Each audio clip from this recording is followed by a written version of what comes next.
welcome to Let's Talk Motivation. I'm your host, Serena Miranda, and today my special guest is Catherine Reynolds with CODA Hands LLC. Welcome. How are you today, Catherine? Doing fantastic. Thank you so much for having me here. I'm very glad for this opportunity. Definitely. And tell us about CODA Hands and what are you up to these days? Yes, CODA Hands. I just started this business about I would say a year and a half ago.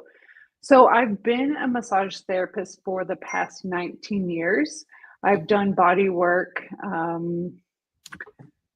The reason why I started doing body work is because, well, let me step back a little bit here. CODA hands. For some of you that don't know what CODA means, CODA is children of deaf adults. So that means that I have deaf parents. My mother's deaf, my father, my grandma, my grandpa, my aunts, and my uncles. Wow. So CODA, I feel like encompasses a large part of my identity. And hands is because I first started doing massage therapy with my hands. So Wow. that's the reason for the name. I started with massage therapy about 19 years ago after going through the whole medical protocol with my mom, who had a lot of migraines, had neck pain, eventually had to go on and have surgery. So I was with her every step of the way, every appointment, helping to interpret. And that experience made me wonder, what can we do to prevent things like this? Mm-hmm. Well, then I thought, I'm going to go to do massage therapy. And if for some reason I don't like that, then I'm going to go on to physical therapy in an attempt to understand how we can prevent those surgeries, prevent injury, and things like that. Wow. I, Go ahead. I'm yeah, sorry. you're fine. I started with massage therapy and I'm still doing it now. I Mm-hmm. realized that massage therapy really encompassed so many different modalities. And I started seeing how people's emotions and mental states really affected their physical bodies. Yes. So I dove into understanding how do we heal on all levels. Wow. That is amazing because and just recently for me, in the last probably 5 years, have I really started to understand the two and how our body and our mind work together. Mm-hmm. And I don't think I really got it until later. And I wish I had known more about it earlier because as business owners, um, we tend to, when you're creating something, we tend to push ourselves sometimes a lot harder. And because we're creating something and we have goals to meet. So we're putting a lot of pressure on our bodies. And until I was 50, I didn't take the time to really connect the two until just Mm-hmm. recently. And I think that's very important. So of course, your journey has led you right in different in directions because of the need for your mother and your family. But how did that, like, what inspiration besides your mother, what led you to where you're at right now? Mm-hmm. Yeah, so now I'm really delving into something new and I'm doing wellness mentoring. So my inspiration really came from understanding how I have healed myself. I Mm-hmm. used to have a lot of health problems, stomach issues, which of course led to depression and it led to anxiety. And my journey of understanding how to support myself has really inspired me to basically be the lighthouse of guiding and showing people how to get back to their body. Right. And of course, my people, my Mhm. deaf community, I want to provide access to them. Of course, access is a big problem. Um, Yes. deaf people are not as exposed to information as hearing people are. They Yeah. don't have that privilege, and so I am making my work accessible to the deaf population.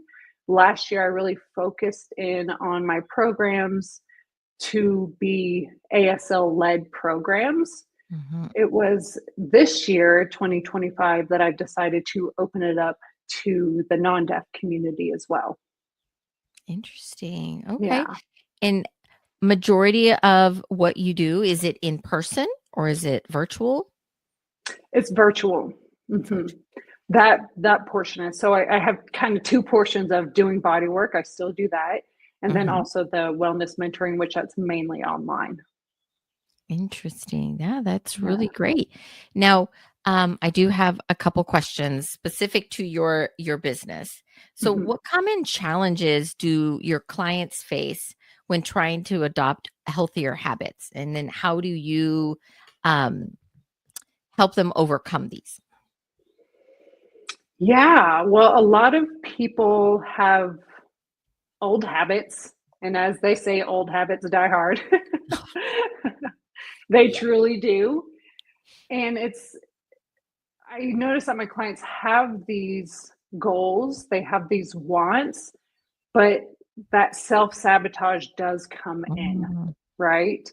yes. So it's having them see where that might be happening. I mean, Mhm. for me personally, when I first heard self-sabotage, I thought, well, what does that even mean? What does that Right. mean for me? And how do I do that in my life? And it was that curiosity of how can I actually get out of my own way so I Mhm. can make these changes on maybe a physical level, or make these changes on an emotional level or a mental level. Right. Yeah.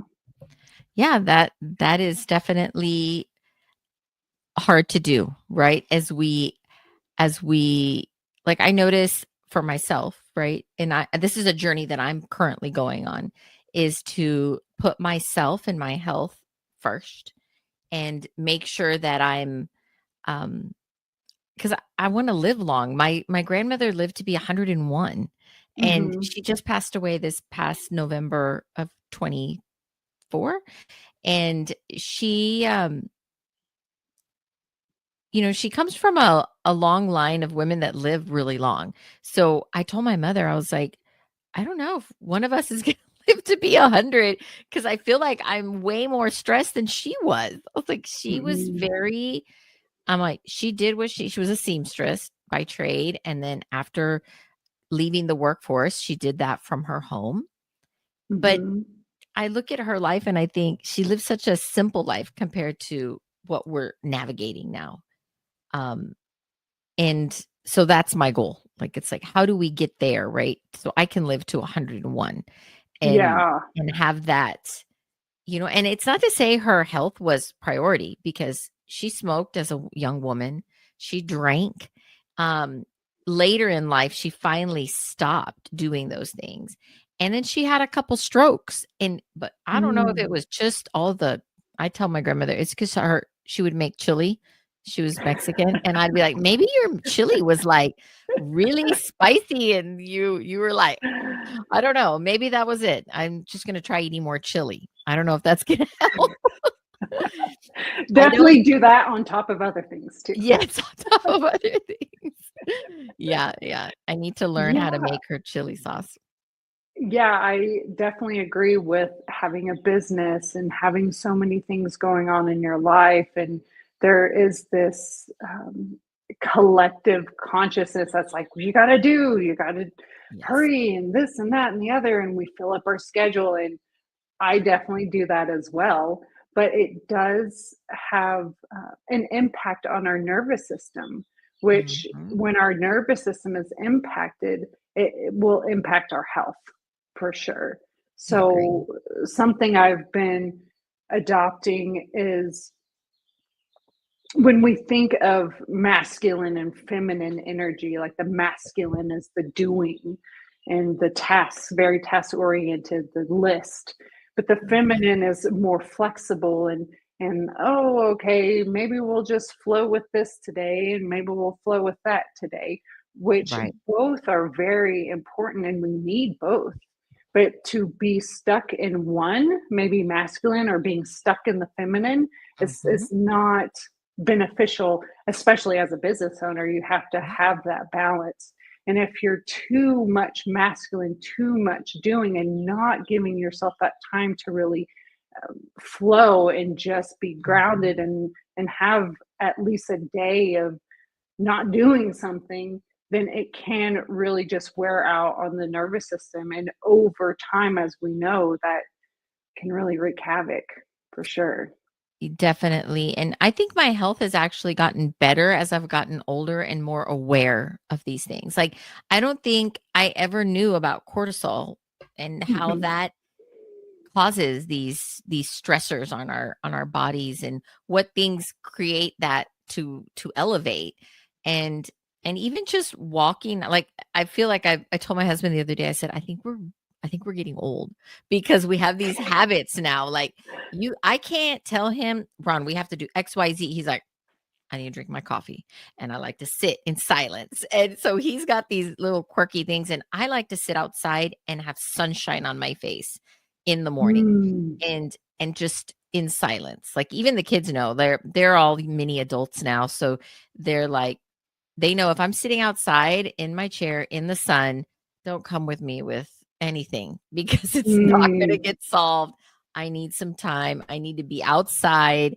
Um, and in Texas, I'm in South Texas, we have to be outside before 9 a.m. Oh, Otherwise, yes. yeah, you know, that sun gets hotter. And then I read about that. It's like something happens to the UVs. So I like to be outside prior to 9 a.m. and just 30 minutes. I'm like, I just need 30 minutes of nobody talking to me, just sitting outside and listening to the birds. And I like to do that in the evening as well. So I feel like I'm just that quiet space is I'm Mm. learning how to be more mindful of that. Nice. That sounds lovely. And I think being outside, connecting with nature is so essential because we are nature. We are Right. animals, and we need to get out there instead of just being stuck in our square houses. Yes, in our square. And sunshine, I noticed that, I need light, like, I need windows with, and I noticed my mom's the same way because just recently we moved her to a new home, and she was fine with it. It was a good purchase, but I noticed she said, "I don't get enough sunlight. I need more sunshine." So we have, like, I'm like, "You open your blinds right away in the morning."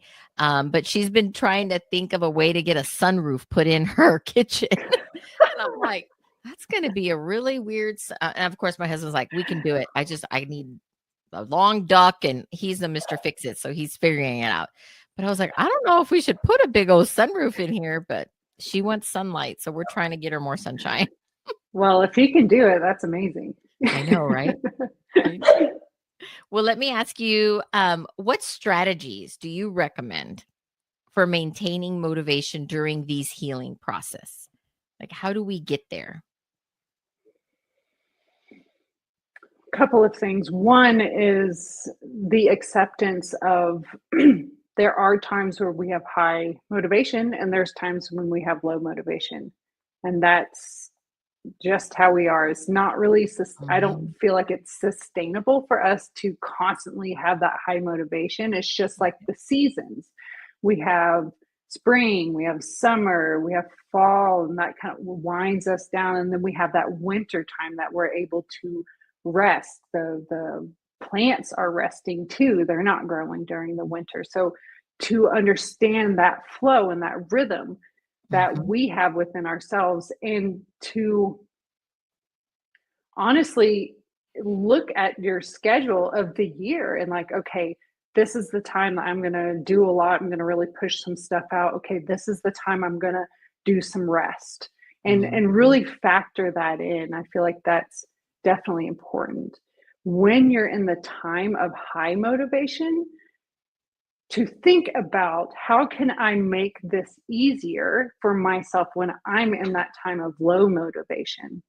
Mm, So, for okay. example, let's just take, um, let's say your morning routine is okay, 10 minutes in the morning, I'm going to do my workout, or 10 minutes in the morning, I'm going to do my meditation. But if you're in a low motivation state, make it less. Right. Make it less so you have that consistency. So instead of maybe 10 minutes of meditation, say, I'm not really feeling it today. I can tell I'm not feeling it. And instead of just forcing and pushing myself, I'm just going to do 2 minutes. Mhm. Or like I said, I was going to do this task today, but I'm really having a hard time and I need some time off. So really it's about connecting with yourself and Yeah. knowing where you are, having that compassion for yourself, and doing doing less, really. Doing Yes. less when you need to do less. Yes. One of my sister's employees had a little saying. And at first, my sister was like, I don't know how to respond to this um, as an employer. Right. Right. And she said to my sister, my health is my wealth. Mhm. And it was and my sister was like, "Okay, yes, we understand that." But, from a employer's viewpoint, she was like, "Well, how do I respond to that? Like, yes, I understand your health, but I also you're an employee and you have obligations and accountability here at the office." It's like, "I want you to be healthy, but you also have a job." So it's like, how do we communicate with that, right? With when we have how do we work together to get through those different I guess I don't know what that would be, you know? Yeah, I could see where that would be really hard, especially if you have goals as Mhm. an employer, and then your employee says that you're like, okay, how do we navigate this? Yeah. And it almost makes me think that it's a revision of how much am I really trying to get done? Or like a Mhm. business, like how much am I really, what is actually realistic? I've really been working with time management and like what is Oh, realistic for me to get done in a day, right. especially last year when I was first learning how to be on Instagram. I was learning how to do my website. Things just took forever. And Right. there was that little voice that was like, oh, you should be done with this. But Mhm. no, actually, I'm just learning this. And so it's having that lens, I think, of compassion and what's actually realistic. Yeah, that's Yeah. true. So how do you envision the future of holistic wellness and evolving, and what role do you hope to play in it?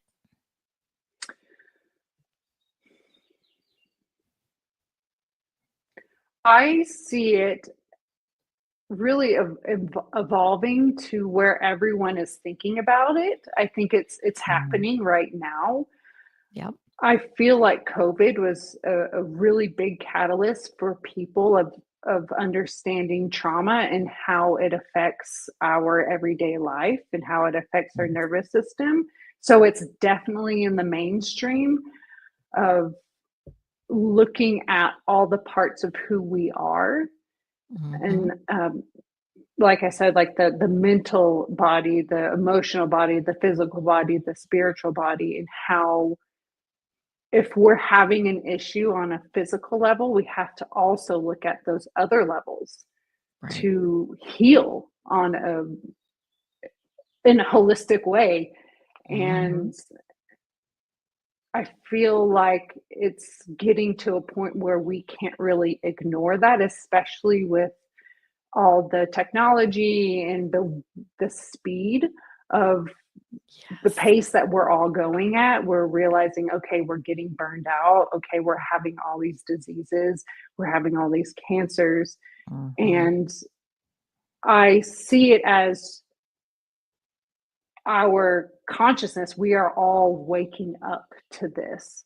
And what Right. I am hoping I can bring to the table is inspire people to reconnect and get back to their bodies, Mm, to find the answers and to understand what it is that they need.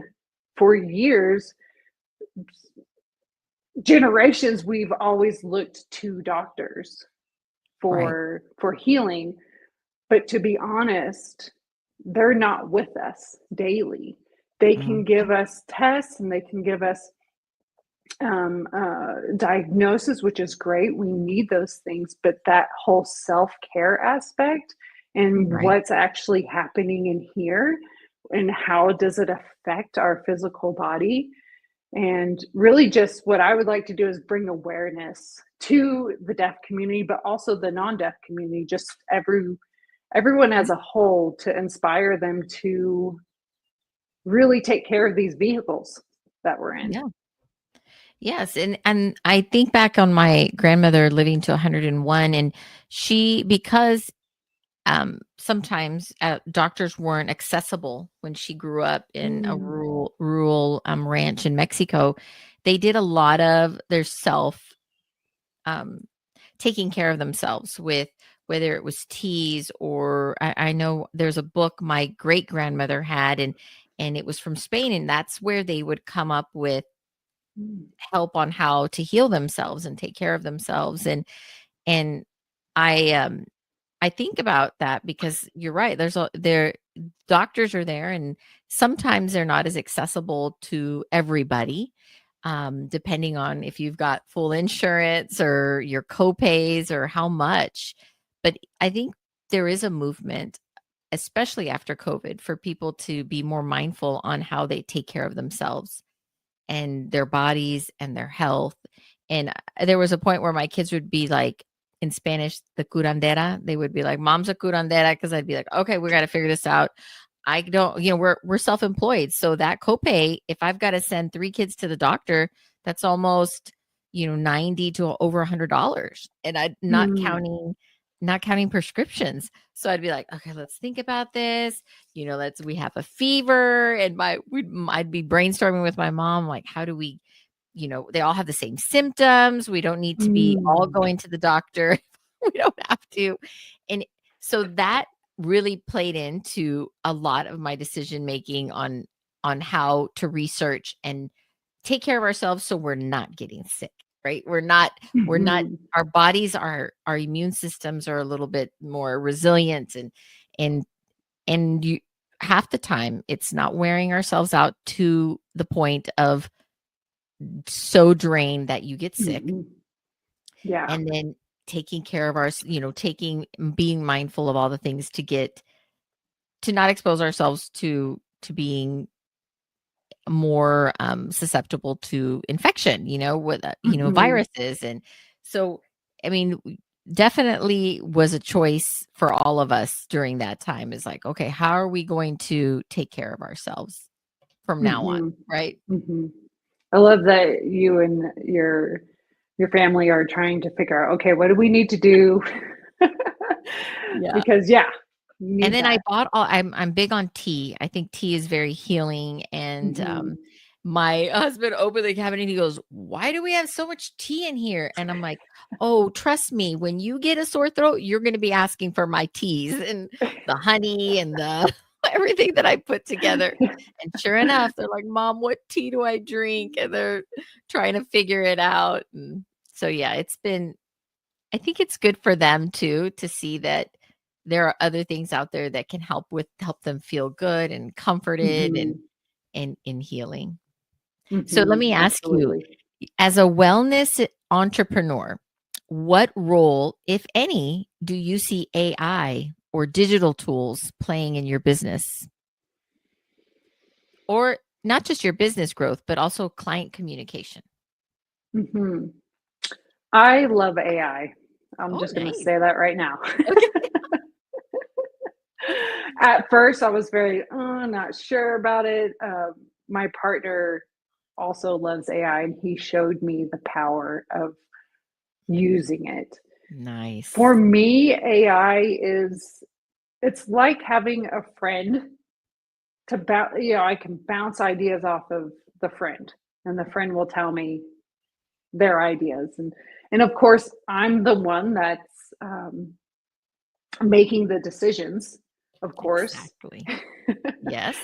However, it's really been helpful for me as far as I'll do a rough draft of an email, and I'll run it through ChatGPT and say, hey, can you make this shorter? Or hey, can you make this, I don't know, X, Y, and Z?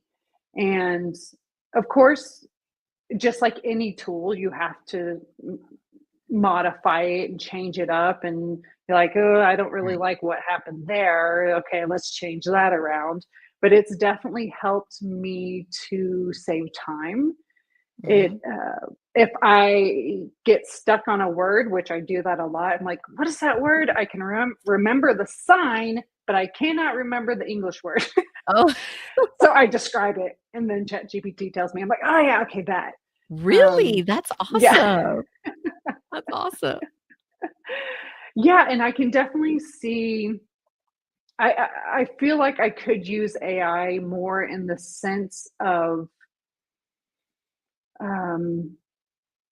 in the sense of with my massage business, Mhm. having the reminder emails sent out, having another email sent out after they see me for a review and things like that. I feel like Right. I could definitely utilize it more. And it's definitely a learning curve for me at this point. But I Yes. am very open to using AI in whatever capacity will help me to make it easier. Right. I like to look at it as automation, right? How do we automate the things that don't need our direct um connection, whether it's Hmm. a quick response on social media if someone's interacted with my post. And I like many chat. Mm. So if someone likes my story, I can automatically have a message sent say, I saw you liked my story. Thank you so much. Forward it to someone that you think might benefit from it. So right Oh, I away, love that. isn't that amazing? Can I'm you, like, what is it, mini M chat? ManyChat, ManyChat. So Oh that's my my gosh. one right now, one of my favorite. I The love that. second I've been yes, the manually second doing all those things. I know, and, like, you can pick so, like, you post, you have a reel or something that you really wanna get out there. I think what they had said on Instagram is reels are for non-followers, stories are for followers. So, Oh. engagement-wise, if you wanna see how your content is growing, reels are usually pushed out to non-followers Mm. first the most.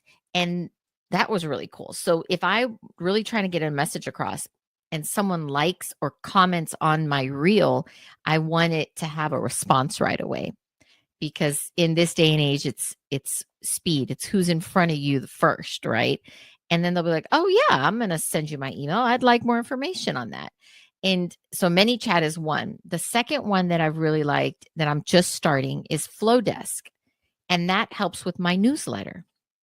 Oh, So nice. yes, so Flowdesk, and I'm actually doing a a like a training with a young lady that came to talk to us about the importance of your email list and your newsletter. But how a newsletter, there's a cycle it goes through. I'll share it with you. She's amazing. And I think she's having something on June 12th because I have all these emails, but I don't have, I do newsletters on LinkedIn and those have been very good. But I'm really trying to be more of a resource for business owners. So I want to send more specific newsletters and Mm. that have something where they can have something that they can use, right? Not for a Mhm. fee, just for free, right? Because I really think it's important. I'm an educator, so I every time I think of my service, I whether it's business strategies or risk management for insurance, I think of education first, right? If we know how we can educate our customers, and my potential customers, they find something useful out of it. So Mhm. Flowdesk is a really cool newsletter platform that I'm trying to also get into. And I think that was, but I definitely use ChatGPT a lot. My husband I would be like this. And he goes, "Oh, there she is. She's whispering to that guy again." And I named I named him Winston, and he'll reply to me in an English accent. So I'm like, "Winston, can you tell me?" And he goes, "If I didn't know who Winston was, I think I'd be jealous. I'd think you're cheating, Serena." Because I'm always like, "Winston, will you please tell me how to do this easier and better?" And he's like, "There she is, whispering again to that guy." Love it. I know, but it's been fun. So tell me, what is going to be happening in the next year for you? What Within goals? the next year, what I would love to do is I have a couple of group programs that I would love to make accessible to people that maybe don't have the financial needs to join in on the group program. So Got what that looks like is have it be an individual program that they do on their own, it. Mm-hmm. and it has the videos, it has the steps, it has the curriculum, and then they're able to do that and of course reach out to me if they have questions or whatnot. So one is a cleanse. Oh, It's a okay. 12-day cleanse, and that has the curriculum. It's generally the group. We have 4 workshops included in that. So I'm just looking to make that more accessible to people. Right. And I have another program, a Healthy Habits group program. So that's where we take a habit each week and we work on that Mm-hmm. for, and then it's an 8-week program. So we have 8 different habits. So again, I would like to have the option for people to do the group, but if maybe financially that doesn't work out for them, then they have an option of doing it as an individual and still having access to reach out to me for support.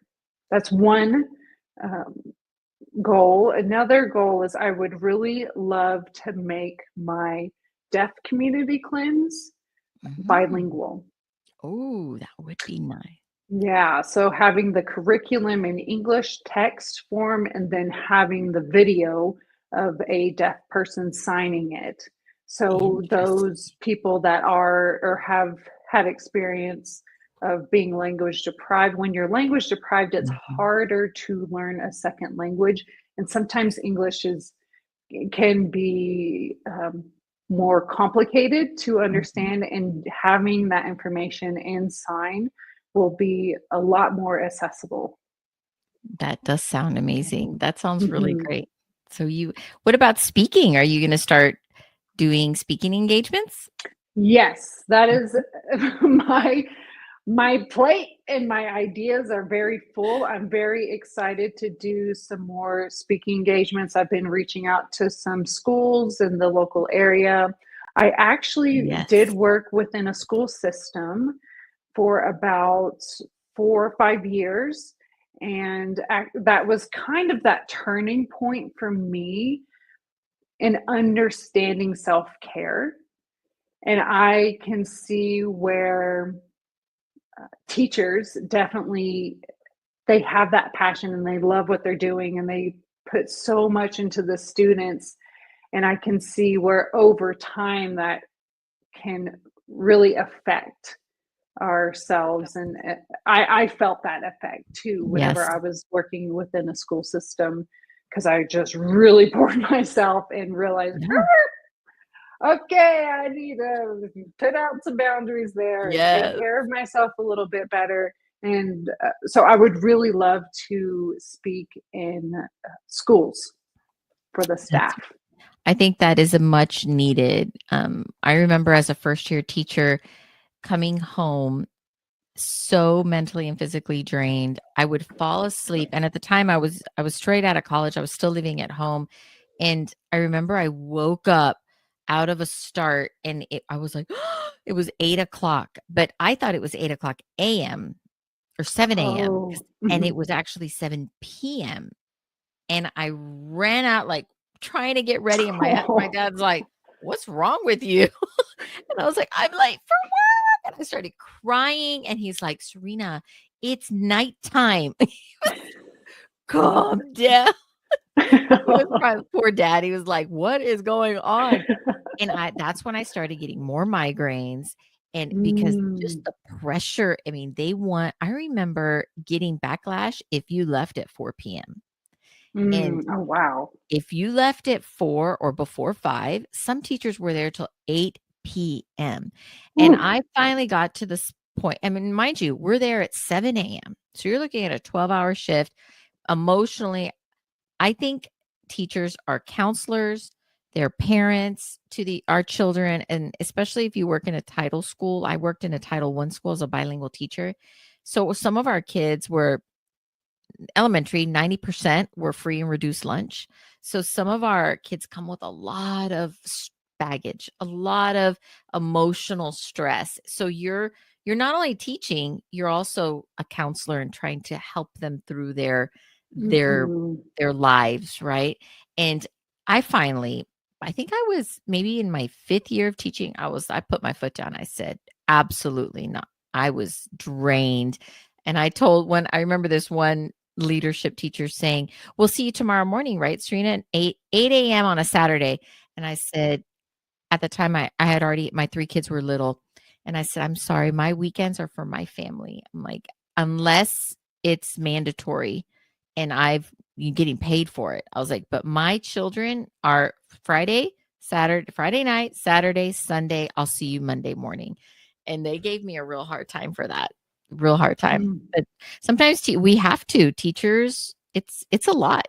And they're like, "Oh, you have your summers off." But no, we do a lot. Teachers are very, there's a lot of demand mentally on our teachers.